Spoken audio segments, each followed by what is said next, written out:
Platinum Max Caster grew up in Rockville Center, New York. Despite being a suburbs kid, Caster fell in love with New York City street rap. He recalls listening to hip-hop collectives like Dipset and The Logs, which featured popular MCs like Jadakiss and Cameron. The subject matter of their music stemmed heavily from street and gang culture, an experience he enjoyed but couldn't exactly identify with. In high school, he began to learn about different kinds of rap with content he could relate to, and started penning verses. He drew inspiration from rappers such as Murs, then going to college helped expand his palette to include indie music and pop groups like Tegan and Sara. College is also where he honed his mic skills, doing play-by-play commentary for football and basketball on college radio. This helped him become comfortable talking without stopping, a skill that would come in handy as he turned his attention to professional wrestling.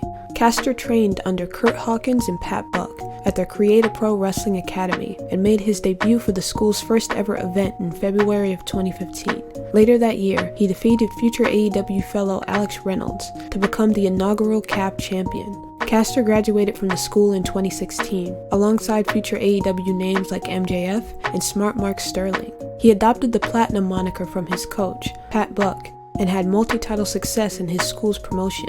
Despite this, Caster's career didn't take off as quickly as he would have liked. He struggled to get bookings and balanced a full-time job outside the business. He had given himself a deadline, signed to a major promotion by the age of 30, and with time running out, he took a leap of faith. Caster quit his job to become a full-time pro wrestler, and his newly cleared schedule began to fill with booked dates.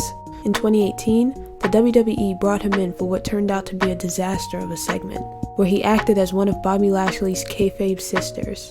It unfortunately didn't result in a contract for Caster, but it was certainly a sign that things were headed in the right direction. He was working for top independent promotions like Beyond Wrestling and CZW, while creating music and social media content to build his wrestling brand. He teamed up with fellow CAP alumni Bryce Donovan and Bobby Orlando, forming a trio called the Shook Crew. The three started a YouTube channel and toured different promotions as a stable.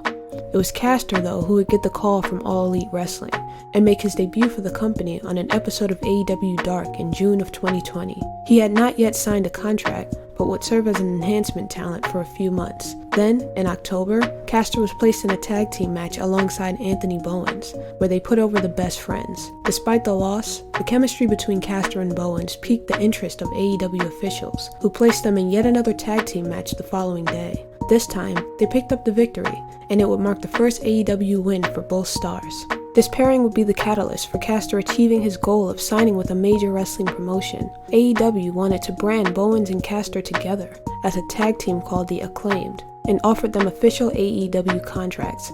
In November 2020, Tony Khan confirmed to PW Insider that Platinum Max Caster had signed with the company and was officially All Elite.